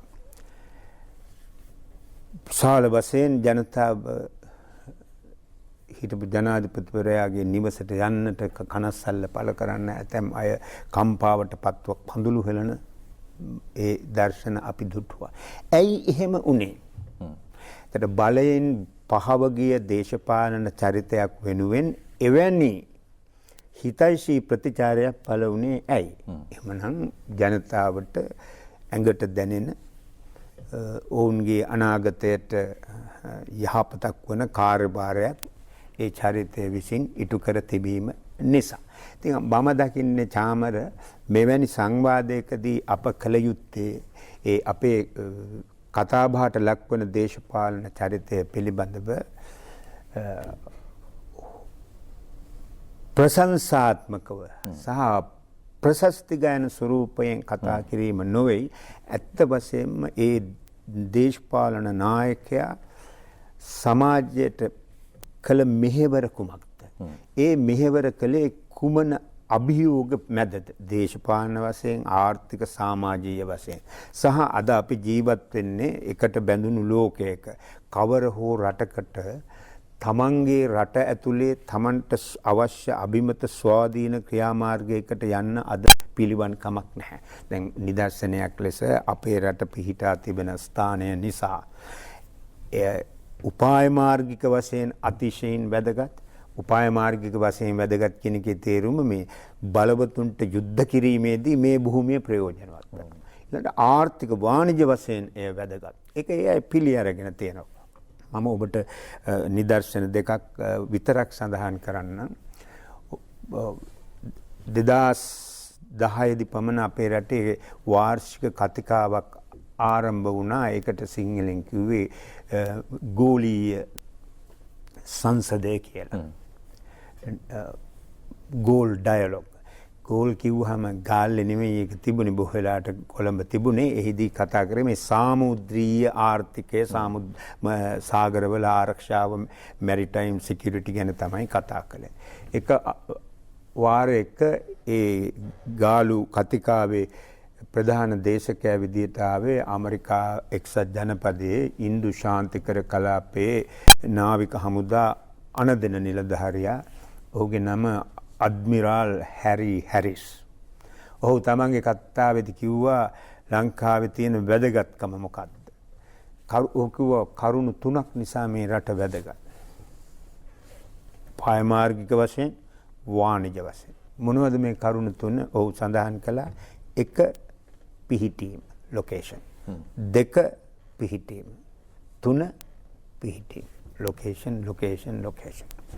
2015 මැයි මාසයේදී යහපාලන ආණ්ඩුව බලයට පත්වීමෙන් පසු එදා එක්සත් ජනපදයේ සිටි රාජ්‍ය ලේකම්වරයා ජෝන් කෙරි ශ්‍රී ලංකාවට ආව 2015 මැයි මාසේ වෙසක් සමයේදී. රාජ්‍ය ලේකම්වරයා ලක්ෂ්මන් කදිරගාම ආයතනයේදී කරපු දේශනාවකදී ඒ කියවා බැලීමට වටිනවා. ඊටාම ව්‍යක්ත විදියට ගලපලා කරුණු සහිතව කළ දේශනය. එහිදී ජෝන් කෙරි රාජ්‍ය ලේකම්වරයා කියනවා ශ්‍රී ලංකාව පිහිටවල තිබෙන්නේ මර්මස්ථානයක. මේක තමයි පෙර අපරදිග වාණිජ වෙළඳ ගනුදෙනුවල නාභිය කේන්ද්‍රය. ඔහු පාවිච්චි කර වචනේ ෆල්ක්‍රම් කියන. ඒ නිසා මේක අතිශය වැදගත්කමක් හිමි කරගන්න. ඉතින් එවැනි වැදගත්කමක් සහිත දේශයක අභ්‍යන්තර ප්‍රශ්න පවතින විට ඒවා ලෝකයේ පාලනය කරන බලවත් ජාතීන් ප්‍රයෝජනයට ගන්නවා තමන්ගේ අරමුණු සපුරා ගැනීම සඳහා. ඒතර මහින්ද රාජපක්ෂ ජනාධිපතිවරයාගේ භූමිකාව ඇගයීමේදී අපි මේ සියලු කරුණු පසුබිමේ තබාගෙන ඊට සාපේක්ෂව එතුමා කළ කාර්යභාරය තමයි විවරණය කළ යුත්තේ. එවැනි විවරණයකදී චාමර අදහස් වෙන්නේ අනික් ඕනෑම පුජ්‍යලෙකුට අදාළ වන ආකාරයටම කිසිදු දෝෂයකින් වරදකින් තොරව මේ ගමන කාර්ය ඉටු වුණා කියලා. මේ විවේචන තියෙනවා, අඩුපාඩු සිද්ධ වුණා. නමුත් අපි කිරා බැලිය යුතුයි සාපේක්ෂ වශයෙන් තිබුණු අභියෝග මොනවද? ඒ අභියෝගවලට මුහුණ දීම සඳහා ගත් ක්‍රියාමාර්ග කවරේද? ඒවා සාර්ථක වුණාද නැද්ද? ඉන් රටට යහපතක් වුණාද කියන එකයි අපි සලකා බැලිය යුතු වන්නේ. ඒ මාර්ගයේ යනකොට මේ මම සබනාගේ මැතිතුමනි දැන් අපි කතාව ටිකක් දෙකකට බෙදාගත්තොත් එහෙම මානුෂීය මෙහෙයුමින් යුද්ධය පරාජය කිරීමේදී මහින්ද රාජපක්ෂ භූමිකාව සහ මේ රටේ රාජ්‍ය භීෂණය සහ තරුණ නැගී සිටීම් තියෙන කාලවකවානුවේදී මහින්ද රාජපක්ෂ භූමිකාව කියන දෙක බොහොම පැහැදිලිව වෙන් කරලා හඳුනා ගන්න පුළුවන්. මම මුලින්ම ගියොත් රාජ්‍ය භීෂණයට සහ මේ රටේ JVP තරුණ නැගී සිටීම් අවස්ථාවන් වලදී මහින්ද රාජපක්ෂගේ භූමිකාව මේ රටේ බොහෝ අම්මලා තාත්තලා ගරු කරපු භූමිකාවක් බවට පත් වුණා. අපි එතන ගැන පොඩ්ඩක් කතා කරමු. ඔබට මතක ඇති 87 89 අවධිය ඒ අවධියේදී අපේ රටේ තිබුණා අතිශය බියකරු භීෂණ වාතාවරණය. ඒ භීෂණයේදී පාර්ශව දෙකක් සිටියා. එදා බලයේ සිටි ආණ්ඩුව සහ දේශප්‍රේමී ජනතා ව්‍යාපාරය නම් පෙනී සිටි DGP නමින් පෙනී සිටි. නමුත් ඇත්ත වශයෙන්ම ජනතා විමුක්ති පෙරමුණ විසින් මෙහෙවන ලද ඒ ප්‍රචණ්ඩ සාහසික ව්‍යාපාරය. දැන් ඇතැම් අය කියනවා මේ TJV පිටිපස්සේ ජවිප හිටිය බවට තිබෙන සාක්ෂි මොනවද කියන එක. ප්‍රධානම සාක්ෂිය තමයි ජවිපේ නායකයන් ගහණයට ගැනීමෙන් සහ ඝාතනය කිරීමෙන් පසු ඒ ඝාතන සිදු කළ ආකාරය අපි අනුමත කරන්නේ නැහැ. ඒ ඊටම වැරදි ශිෂ්ට සමාජයක සිදු වී විදියට නෙවෙයි. ඔවුන් ඉවත් කිරීමෙන් පසු අපි දුටුවා ඒක නිවීමකී ගිය ආකාරය. ඒතර මේ 87 89 අරගලයේදී එදා සිටි රජය එක පැත්තකින් ඒ ප්‍රශ්නය ඒ භීෂණ සමය නිර්මාණය වීමට බලපෑ දේශපාලන ආර්ථික සාධක අඳුනගන්නේ නැතිව කුරිරු විදිහට එය මර්ධනය කරන්න උත්සාහ කළා. මම 87 89 ඒ භීෂණයේදී ඇති වූ ක්‍රියාකාරකම් අප අනුමත කරන්නේ නැහැ. නමුත් ඒ පිටුපස හේතු රාශියක් තිබුණා.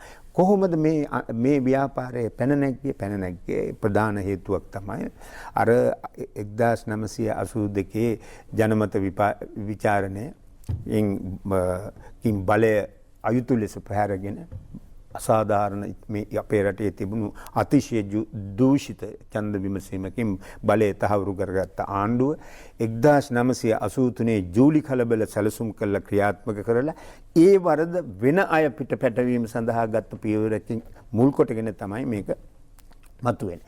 එහිදී එදා ප්‍රබල දේශපාලන චරිතයක් වූ මහින්ද රාජපක්ෂ හිටපු ජනාධිපතිතුමා එහිදී පීඩනයට අසාධාරණයට අයුක්තියට ලක් වූ පුජ්‍යලය වෙනුවෙන් පෙනී සිටියා. ඒ අය වෙනුවෙන් කතා කළා. සමහර විට අන්තර්ජාතික වේදිකාවලට පමණ පවා ගියා. මේ පීඩනයට ලක් වූවන්ගෙන් සැලකිය යුතු පිරිසක් ජීවත් වුණේ ඔවුන්ගේ පරිසරය වුණේ දකුණු පළාත විශේෂයෙන් හම්බන්තොට දිස්ත්‍රික්කයේ තවත් මහනුවර වැනි දිස්ත්‍රික්කවලත් මේ ගැටලුව බරපතල විදිහට තිබුණා. ඒකට ඒ නිසා මහින්ද රාජපක්ෂ ජනාධිපතිතුමා දුටුවා මේ ගැටලුවේ තියෙන යථා ස්වභාවය, එහි කුරිරු බව, අසාධාරණ නීති විරෝධී බව. ඉතින් ඊට එරෙහිව තමයි එතුමා ක්‍රියා කළේ. ඒ අය වෙනුවෙන් පීඩිතයට අසාධාරණයට අයුක්තියට ලක් වූ අය වෙනුවෙන් පෙනී සිටියේ. එතුමාගේ ජාත්‍යන්තර භූමිකාවක් එතනදීම මතුවෙනවා. මොකද ජිනීවා වලට ගිහිල්ලා ජිනීවා අනුහිමිකම් කාර්යාලවලට යන්න, ඒ වගේම මෙහි තියෙන තොරතුරු එහෙට අරගෙන ගිහිල්ලා මේ සම්බන්ධයෙන් යුක්තිය ඉල්ලන්න, මම හිතන්නේ එතනින් තමයි ඔහු ජාත්‍යන්තර භූමිකාව පටන් ගන්න. එහෙමද? ඔව්. ඒ 87 89 භීෂණ සමයේදී රාජ්‍ය මර්ධනයට ලක් වූ පිරිස් වෙනුවෙන් ඔවුන්ට යුක්තිය පතා මේ රටෙන් යුක්තිය ඉටු නොවන විට, මේ රටෙන් යුක්තිය ඉටු නොවන විට කියනකොට තේරුම් ගන්න අද බොහෝ විට තරුණ පිරිස් වලට මේ අමතකයි චාමර. ඒ කාලේදී රජය තමන් සතු නීත්‍යානුකූල හමුදා යාන්ත්‍රණය පමණක් නොවේ, නීතියට පිටින් ස්ථාපනය කරන ලද ඝාතක කල්ලි පවා භාවිත කළ කැරලිකාර පිරිස් මර්ධනය කිරීම සඳහා, ඝාතනය කිරීම සඳහා. ඒවා සාමාන්‍යයෙන් පාරදී අරගල කරන විට වෙඩි තියලා ඝාතනය කිරීම නෙමෙයි. ඝාතක කණ්ඩායම් විසින් සැලසුම් සහගතව ඇවිල්ලා තරුණ තරුණියෝ අඳුනගෙන පැහැරගෙන ගිහින් ඔවුන් ඝාතනය කරලා මහමග මලසිරු දාලා ඔවුන්ගේ ගෙල කපලා රිටිවල අමුණලා ටයර් මත දාලා පුලුස්සපු අවධියක්.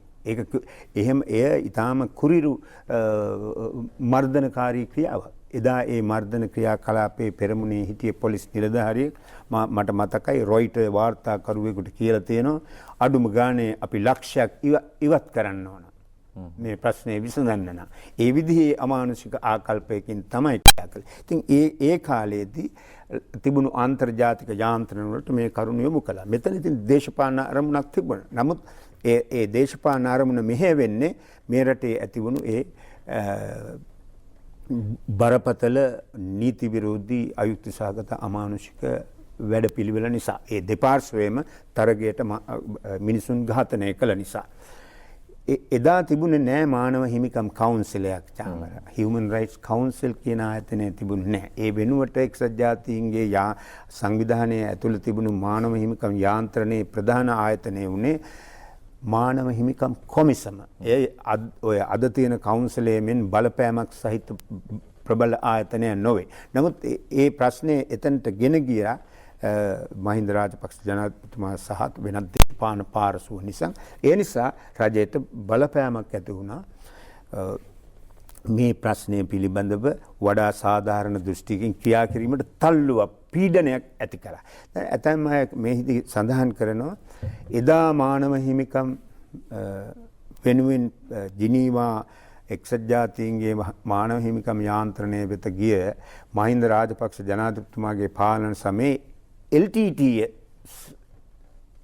LTT සමාජිකයන්ගේ දෙමළ වැසියන්ගේ මානව හිමිකම් කඩවන විට එයින් අන්තර්ජාතික වශයෙන් එල්ලවෙන බලපෑමට විරුද්ධයි වන්නේ ඇයි කියලා, මේකේ පරස්පරයක් තිබෙනවාද කියලා.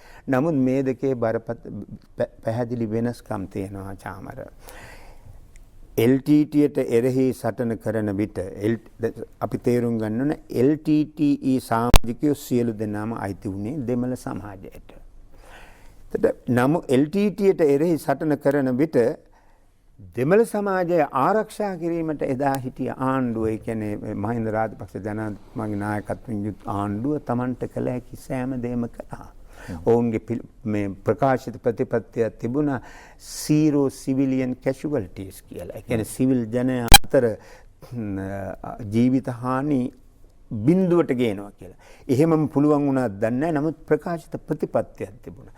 ඒ LTT සමාජිකයෝ හෝ ඔවුන් දෙමළ සමාජයට අයත් නිසා මේ කොළඹ සහ වෙනත් නගරවල ඉන්න සාමාන්‍ය දෙමළ ජනයා පැහැරගෙන ගිහින් රාත්‍රී කාලයේදී ඝාතනයකට මහමග දාලා ටයර් වල අතුරලා පුලුස්සන ක්‍රමයක් එදා සිද්ධ වුණේ නැහැ. LTT මිලිටරි වශයෙන් පරාජය කිරීම නිසා සටේ සෑම කොටසකටම යහපතක් සිද්ධ වුණා.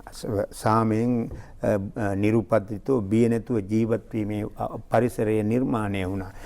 LTT පරාජය කිරීම නිසා දෙමළ සමාජයට මත පැටවී තිබුණු බරපතල විලංගුවක් ඉවත් වුණා. සරල කාරණයක් කිව්වොත් දෙමළ සමාජයේ දෙමව්පියන්ට බිය නැතුව තමන්ගේ දරුවෝ මිදුලට යවන්න පුළුවන්. පාසලට යවන්න පුළුවන්. සෙල්ලම් කරන්න ක්‍රීඩා පිටියට යවන්න පුළුවන්. විනෝද වෙන්න වෙරළට යවන්න පුළුවන්කම ලැබුණා. ඉන්පසු ඔබ දුටුවා අධ්‍යාපන ශාස්ත්‍රයේ අපොස සාමාන්‍ය පෙළ සහ උසස් පෙළ විභාගවලදී වැඩිම ප්‍රතිඵල වාර්තා කළේ උතුරු පළාතෙන්. ඉතින් මේ තත්ත්වයේ නිර්මාණය වෙන්නේ අර කාරණේ නිසා. ඒ නිසා සන්දර්භ දෙකක් 87 89 සහ LTTට එරෙහිව කළ සටන. ඒක සන්දර්භ දෙකක්.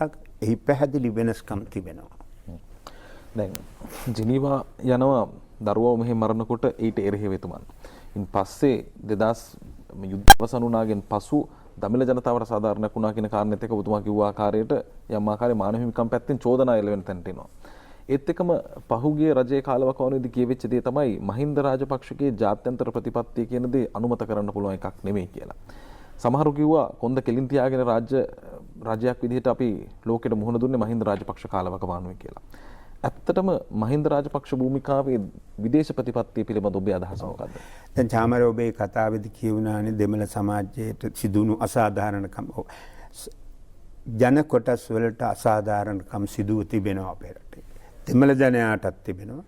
සිංහල මුස්ලිම් ජනයාටත් තිබෙනවා. කාටද මේ අසාධාරණකම් බරපතල විදිහට තිබෙන්නේ? මේ ජන කොටස් තුනේම අඩු වරප්‍රසාද සහිත අඩු ආදායම් සහිත නැත්නම් දිලිඳු මිනිස්සුන්ට නැති බැරි අයට තමයි මේ බරපතල පීඩනය තියෙන්නේ. එතකොට මෙතන තිබෙන ප්‍රශ්නය සමාජ ක්‍රමය ආර්ථික ක්‍රමය පිළිබඳ ගැටලුවක්. නමුත් වෙනත් අය පෙන්눔 කරන්න උත්සාහ කරනවා මේක හිතාමතාම සුළු ජන කොටස් වලට එරෙහි වෙනස්කම් කිරීමේ ප්‍රතිපත්තියක ප්‍රතිඵලයක් කියන එක. එය සම්පූර්ණ සත්‍ය නොවේ. දැන් යුද්ධය නිසා දෙමළ ජනයාට මුහුණ පාන්නට සිදුණු ප්‍රශ්න සමුදායක් තියෙනවා. ඒවා සමතයකට පත් කළ යුතුයි. මේ රටේ සියලු ජන කොටස් වලට සාමයෙන් අභිමානයෙන් සමාන අයිතිවාසිකම් සහ ඉඩ ප්‍රස්ථා ඇතිව ජීවත් විය හැකි දේශපාලන ආර්ථික පරිසරයක් තිබිය යුතුයි. නමුත් LTT පරාජය කිරීම ඒ කිසියම් ජන කොටසකට එරෙහිව කළ යුද්ධයක් නොවේ, සටනක් නොවේ. ඒක සියලු ජන කොටස් වල ආරක්ෂාව සඳහා රට දෙකඩවීම නතර කර ගැනීම සඳහා කරපු අරගලයක්. මේ සටනක්. ඒක යුක්ති සහගත සටනක්.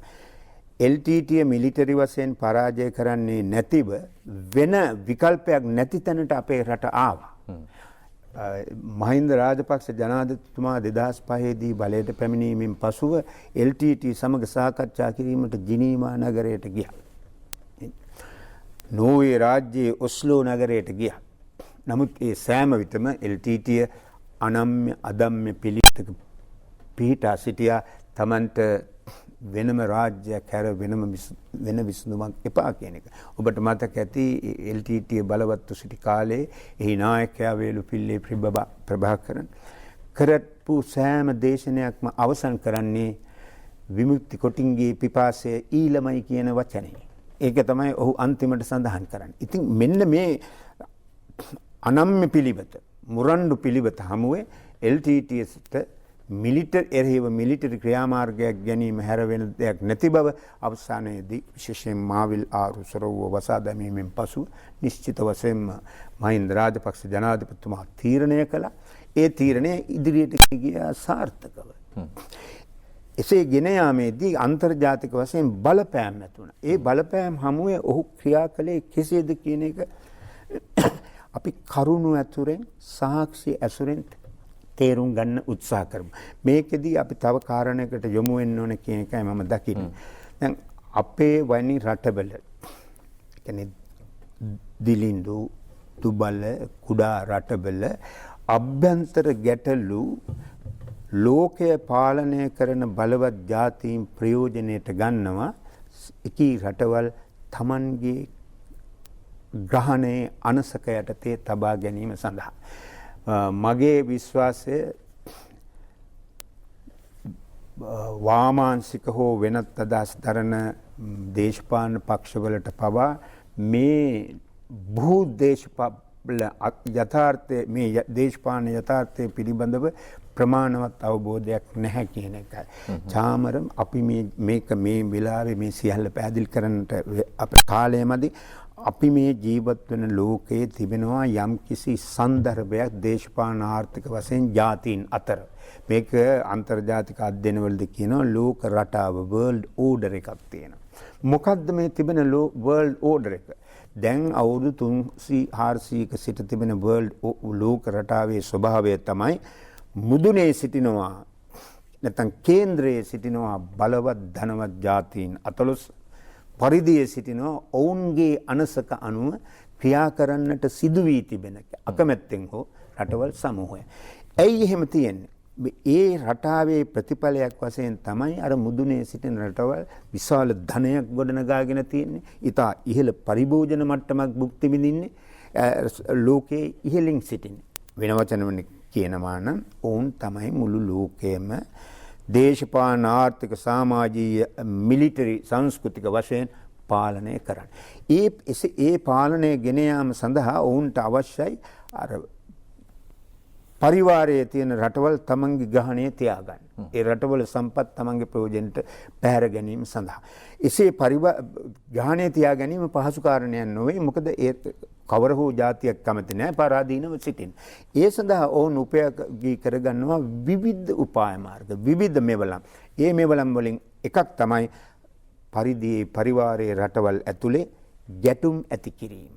ගැටුමක් තිබෙනවා නම් ඓතිහාසිකව ඇති වුණු ඒ උත්සන්න කිරීම, එහිදී ඒ ගැටුම වර්ධනය කිරීමෙන් රට තමන්ගේ පාලනය යටතේ තබා ගැනීම. මෙන්න මේ උත්සාහය LTT ප්‍රශ්නයේ අපේ රටේ බෙදුම්වාදී සන්නද්ධ ව්‍යාපාරය ආරම්භ වූදා සිටම තිබුණා. ඒ නිසා අපිට මේ බලවත් රටවල් වෙනුවෙන් පෙනී සිටින ඇතැම් උගත් ආචාර්ය මහාචාර්යවරු මාධ්‍යකරු සමාජ දේශපාලන විචාරකයෝ මතයක් ඇති කරා මේ රටේ පොළවේ. මොකද්ද? LTT පරාජය කරන්න බෑ. ඔවුන් කිව්වේ මේ LTTට එරෙහිව කරන සටනට කිව්වේ unwinnable war. දිනන්න බැරි යුද්ධය. නෝර්වේ සාම නියෝජක එරික් සෝල්හයිම් ජිනීවා නගරයේදී මහින්ද රාජපක්ෂ ජනාධිපතිතුමාට මූණටම කිව්වා ඔබට LTT ප්‍රභාකරන් පරාජය කරන්න බෑ. ඔහු ෆීනික්ස් පක්ෂියා වගේ කියලා. අර ග්‍රීක දේව කතාවල ආලා ඇති ඒ ෆීනික්ස් පක්ෂියා ඔව් මරණය ගිනිතබා පුරුස්සා මැරුවා නැවත අලුමතින් නැගී සිටිනවා. එවැනි කෙනෙක්. ඔබ ඒ හමුදාවලට කිලිනොච්චියේදී පස්ස බිම යන ගන්න වෙනවා කියලා කිව්වා. එහෙම තමයි මේක සිද්ධ වුණේ. ඔබට මතක ඇති නැගෙනහිර පළාතේ LTT තිබුණු බලකොටුව තමයි තොප්පිකල කෑව. බොහෝ බටහිර ලේඛකයෝ ඒ ඇඳින්නුවේ impregnable fortress කියලා. බිඳ හෙළිය නොහැකි බලකොටුව. ඒකට සිදුන් දේ අපි පසු දුටුවා. අන්න එවැනි මතයක් ඇති කළා.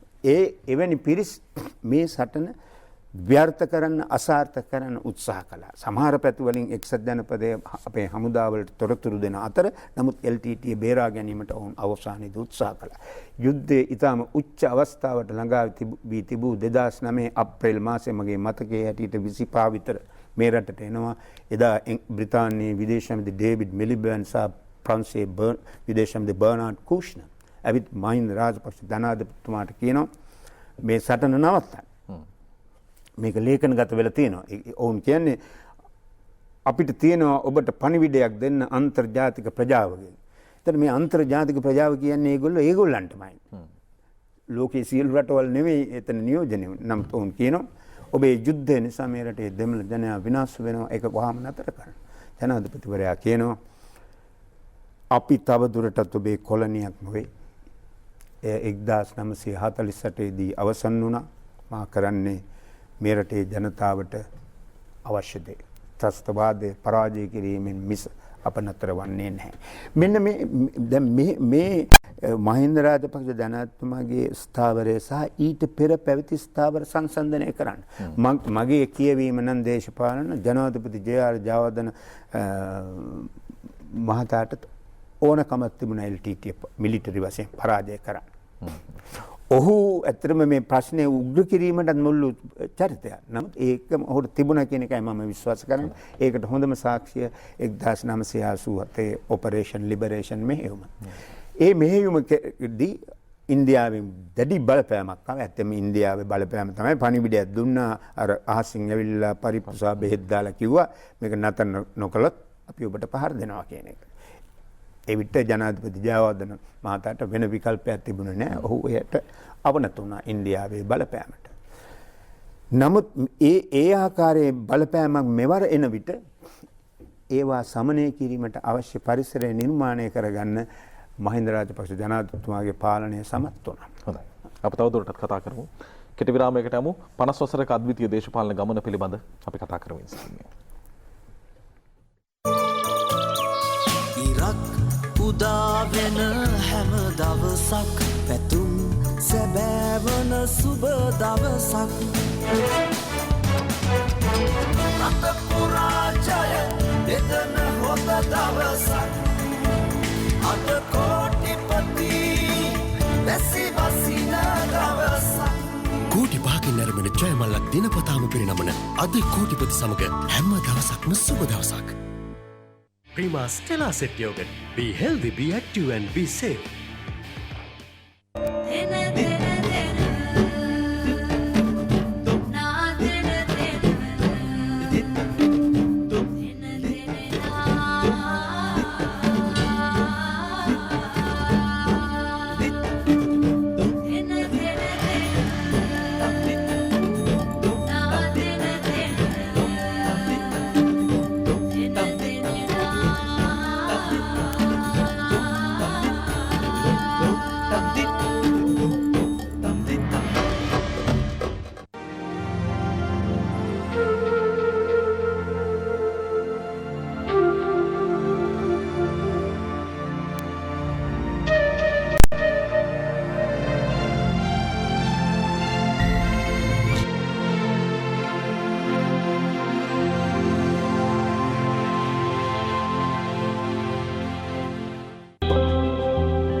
මහින්ද රාජපක්ෂ වර්තමාන අග්‍රාමාත්‍යතුමන්ගේ 50 වසරක දේශපාලන ගමන තුලදී අපි හඳුනාගන්නේ ඒ අවුරුදු 5ක් දශක 5ක් ඇතුළත දේශපාලනික ගමන තුල බොහොම සුවිශේෂී දේශපාලනික නායකයෙකු විදිහට තුමන් ලංකාව තුලදී කතා බහට ලක් වෙනවා. සහදටත් බොහෝ දෙනෙක් ගෞරව කරන දේශපාලන චරිතය බවට පත් වෙනවා.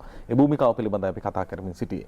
යුද්ධයේදී ජාත්‍යන්තර වශයෙන් දැවැන්ත පීඩාවන් පැමිණෙන විටදී ඒ සියලු දේ සම්බන්ධයෙන් ගත්ත ඉතාමත්ම සාධනීය තීන්දුව తీරන මත මානුෂීය මෙහෙයුම අවසන් කිරීමේ හැකියාව ලැබෙනවා. එතනින් පසු අපි 2010 මැතිවරණ මේ යුද්ධයෙන් පසු මහින්ද රාජපක්ෂ භූමිකාව තුළට එන්නේ ඊළඟට ජාත්‍යන්තරයෙන් එන පීඩන පරාජය කිරීම සහ මෙරටේ ආර්ථික යුද්ධය ජය ගැනීම.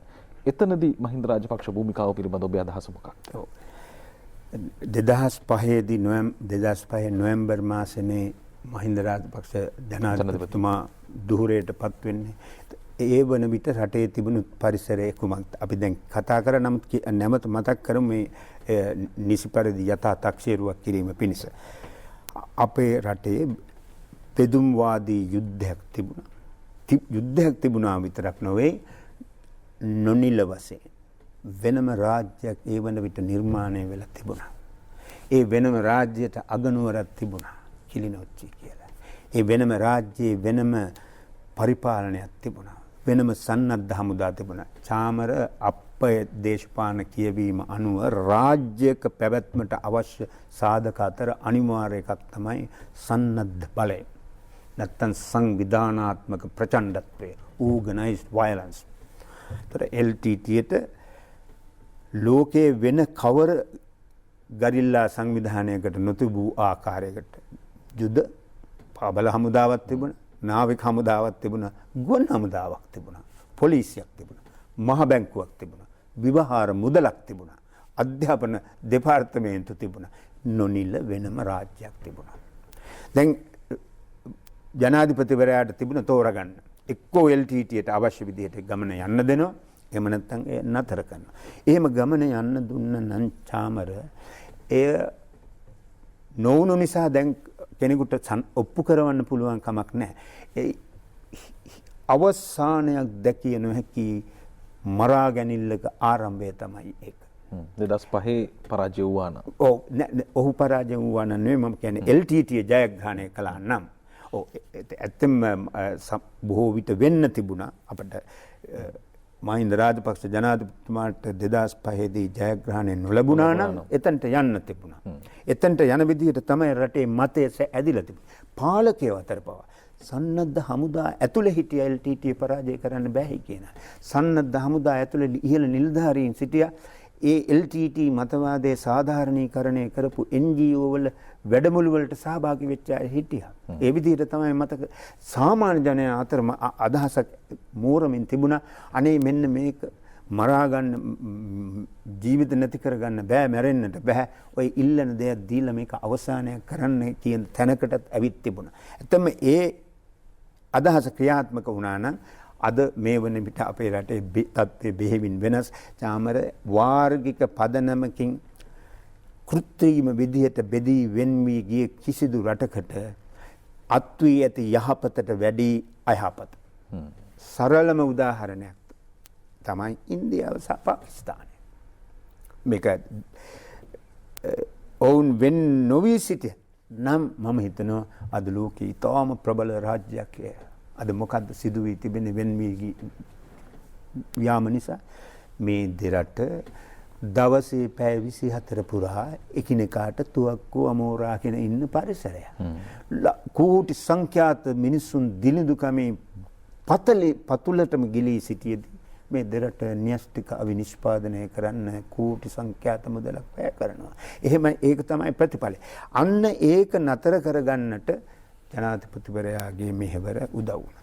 දෙවනුම එතුමා බලයට විතත් අපේ රටේ ආර්ථිකයේ තිබුණේ බෙහෙවින් අසතුටුදායක තත්ත්වයක්. සෑම ශේෂ්ත්‍රයකම මහින්ද රාජපක්ෂ ජනාධිපතිතුමාගේ කාලයේදී LTTE බෙදුම්වාදී යුද්ධයට අමතරව බරපතල ප්‍රශ්න රාශියකට මුහුණ දෙන්න වුණා. 2006-07 වගේ කාලෙදී ලෝකයේ ඇති වුණා ආහාර හිඟයක්, බරපතල ආහාර අර්බුදයක්. මාස 12ක් ඇතුළත, ඒ කියන්නේ 2006 මාර්තු සිට 2007 මාර්තු කාලය ඇතුළත ලෝක වෙළඳපොලේ තිරිඟු මිල ඉහළ ගියා 100%කින්. සහල් මිල ඉහළ ගියා 100%කින්. මස් බිත්තර ආදී මිල ඉහළ ගියා 150කින්. ආහාර අර්බුද.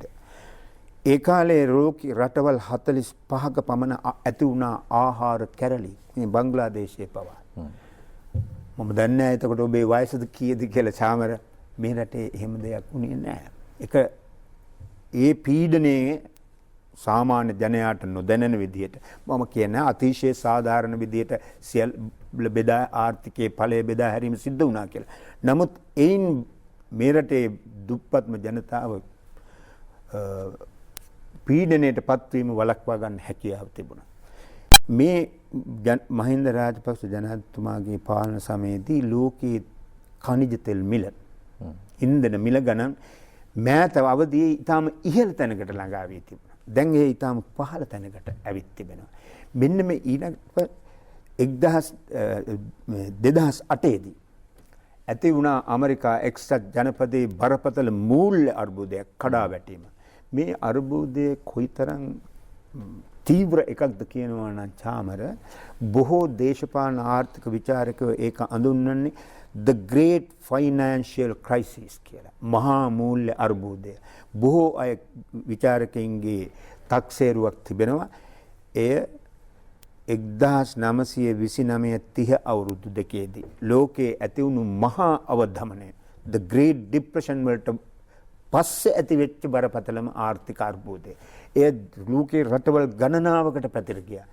එතකොට මහින්ද රාජපක්ෂ ජනාධිපතිතුමා තමන්ගේ කාර්යභාරයේ සාධනීය කොටස ඉටු කරන්නේ කුමන පරිසරයකද? බෙදුම්වාදී යුද්ධයක්, වෙනම නොනිල රාජ්‍යයක්. ඒ නොනිල රාජ්‍ය මෙහෙවන කණ්ඩායම සැහැල්ලු වුණත් ගුවන් යාන අරගෙන රටේ අගනුවරට ඇවිල්ලා බෝම්බ වලින් පහර දෙන අවධියක්. ලෝක පරිමාණ ආහාර අර්බුදයක්, ඉන්ධන මිල ගැටලුවක් සහ බරපතල මූල්‍ය කඩා වැටීම. දැන් චාමර මේ විවහාරෙදි කියනවා ඇමරිකා එක්සත් ජනපදයට සෙම්ප්‍රතිස්යාව හැදුනහම අපේ වගේ රටවලට නියුමෝනියාව හැදෙනවා කියලා. එහෙම තමයි මේ ලෝක ආර්ථිකය සකස් වෙලා තිබෙන්නේ. එක්සත් ජනපදයේ තමයි ලෝකයේ අංක 1 ආර්ථිකය. මේ 2020 උදා වෙන විට ඒ රටේ ආර්ථිකයේ වටිනාකම ඒ ආර්ථිකයේ පිරිහීමෙන් තියෙන දැන්. නමුත් තවමත් වැහැරුණත් අලියමයි. ඔව්. තවමත් මේ රට තමයි අංක 1 ආර්ථිකය 2020 ආරම්භ වන විට ඒ රට ආර්ථිකයේ වාර්ෂික වටිනාකම ඇමරිකානු ඩොලර් ට්‍රිලියන 21ක්. 21යි දශම ගණනක්. ඉතින් මේ රාජ්‍යයේ ඇති වුණු මේ ආර්ථික අර්බුදය මේ සෑම රටකටම බරපතල විදිහට බලපෑවා. නමුත් මේ අපේ රටේ එවන්නක් ඇති නොවෙන්නට හේතු වුණා ඒ කාලේ දුෂ්කරතා මැද අඩුපාඩු මැද අත්පැරදීම් මැද අනුගමනය කළ ප්‍රතිපත්ති නිසා. ආහාර හිඟයකින් මේ රටේ මිනිස්සෙක් මිය ගිය බවට සාක්ෂියක් ඇත්තේ නැහැ මේ කියන අවධියේදී. ඉන් පසුව LTT පරාජය කිරීමට පෙර සිටම ජනාධිපතිවරයා උත්සාහ කළා කඩිනම් ආර්ථික වර්ධනයකට අවශ්‍ය පරිසරය නිර්මාණය කරන්න. යටිතල පහසුකම් දියුණු කරන්න. මේ උත්සාහය විශාල විදිහට එළියට එනවා ප්‍රදර්ශනය වෙන්න ගන්නවා LTT පරාජය කිරීමෙන් පසුව. එහිදී අප සියලු දෙනාම දන්නවා රටේ විශාල වශයෙන් යටිතල පහසුකම් වල කෙටි කාලීනව විශාල වර්ධනයක් අත් කරගන්න පුළුවන් වුණා. රටකට භෞතික වශයෙන් ආර්ථික වෘද්ධියක් අත් කරගන්නට නම් යටිතල පහසුකම් කියන්නේ මහා මාර්ග, දුම්රිය, වරාය, පාලම්, විදුලි සංදේශ සේවා, විදුලිය, පවර් එනර්ජි බල ශක්තිය මේ සෑම ශේෂ්ත්‍රයකම ඒ ප්‍රමාණවත් පහසුකම් තිබෙන්නට ඕන. දැන් අපි මේ ජීවත් වෙන ලෝකයේ තිබෙන්නේ මේක ධනවාදී ආර්ථික සමාජ රටාවක්. අපේ රට එයින් බැහැර වුණු රාජ්‍යයක් නොවේ. ඒ රටාව ඇතුලේ ජනතාවගේ ජීවන තත්ත්වයේ ඉහළ නැංවීමට ඉවහල් වන ආකාරයේ ආර්ථික වර්ධනයක් අත්කර ගැනීමට අවශ්‍ය පසුබිම නිර්මාණය කරන්න පටන් ගත්තා LTT පරාජය කිරීමෙන් පසුව. ඉන් පසුව ඒ යටිතල පහසුකම් දියුණු කිරීම වලදී විශාල මුදලක් වැය කරා උතුරු පළාත වර්ධනය කිරීම සඳහා. රටේ සෙසු ප්‍රදේශවල ආර්ථික වර්ධනය මෙන් කිහිප ගුණයක වර්ධනයක් උතුරු පළාතෙන් උතුරු සහ නැගෙනහිර පළාතෙන් වාර්තා වුණේ. ලංකාවේ පසු කාලයේදී ඉදිවුණු ඊටාම දියුණු රෝහල වැඩිම පහසුකම් සහිත රෝහල ස්ථාපනය කළේ යාපනයේ දිස්ත්‍රික්කයේ. ඉතින් එවැනි සංවර්ධනයකට ඉඩ දුන්නා. ඒ විතරක් නෙවෙයි LTTA ගහණයට උතුරු පළාත නතු වී සිටි අවධියේ සිට අවුරුදු 25 මේ පළාත්වල ජනතාවට තමන්ට අවශ්‍ය පාලන යන්ත්‍රයක් තෝරා ගැනීමට ඡන්දවලට යන්න ඉඩකඩ තිබුණේ නැහැ. ප්‍රධාන පෙළේ ජාතික මැතිවරණ තිබුණා. ඒ ජාතික මැතිවරණ වලදී පවා LTT ඒ ප්‍රදේශවල ජනතාවට තමන්ගේ මතය නිදහසේ පළ කිරීමට අවස්ථාව දුන්නේ නැහැ.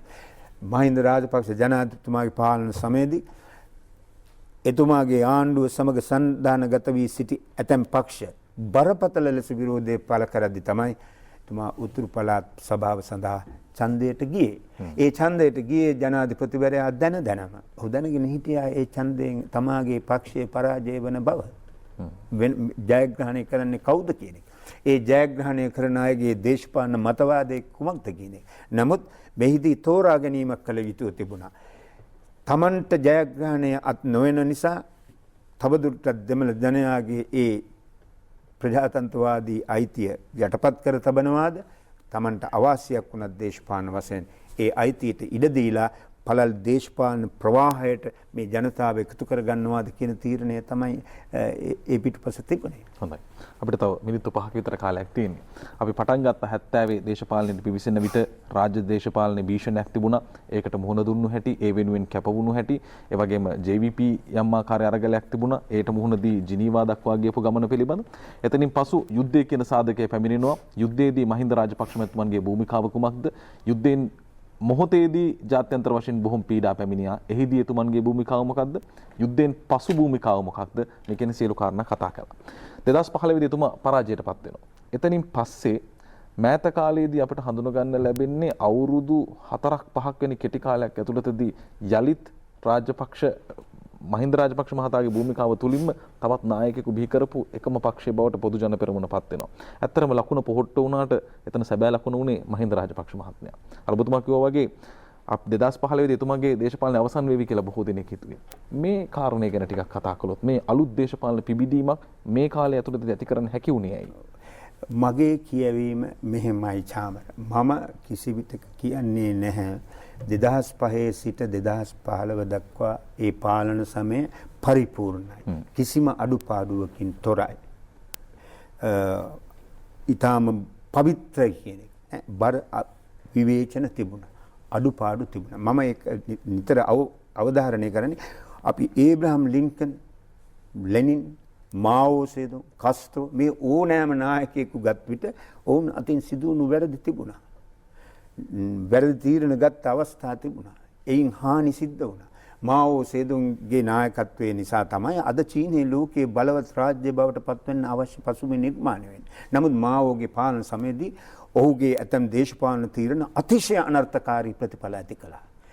බරපතල ස්වාගතයක් ඇති වෙන්න හේතු වුණා. නමුත් ඒ නිසා අපි ඔහුගේ ඒ සාධනීය කොටස ප්‍රතික්ෂේප කරන්නේ නැතුව වගේම තමයි අපි මේ නිවැරදි තක්සේරුවක් කළ යුත්තේ. එතකොට 2015 දී එතුමා පරාජය වෙන විට අපි එක නිදර්ශනයක් ගනිමු.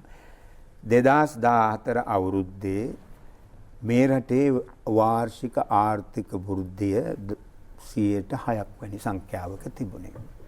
මේකනේ අද ලෝකයේ ආර්ථිකයේ වර්ධනයේ මනින සම්මතමින්ම මම එයින් අදහස් වෙන්නේ නෑ මේ වර්ධනයේ ප්‍රතිලාභ සියලු දෙනාට සාධාරණ විදියට බෙදී ගියා කියලා. නමුත් වර්ධනයක් තිබිලානේ සාධාරණ ලෙස බෙදී යාම පටන් ගන්න වෙන්නේ. මොකද්ද උනේ ඊට පසුව 2019 වන විට ඒ වාර්ෂික ආර්ථික වෘද්ධිය IMF සංඛ්‍යා ලේඛන අනුව අන්තර්ජාතික මූල්‍ය අරමුදල 2.7ට පහත වැටුණා. එතුමාගේ කාලයේදී විශාල වශයෙන් ණයගත් බව කිව්වා.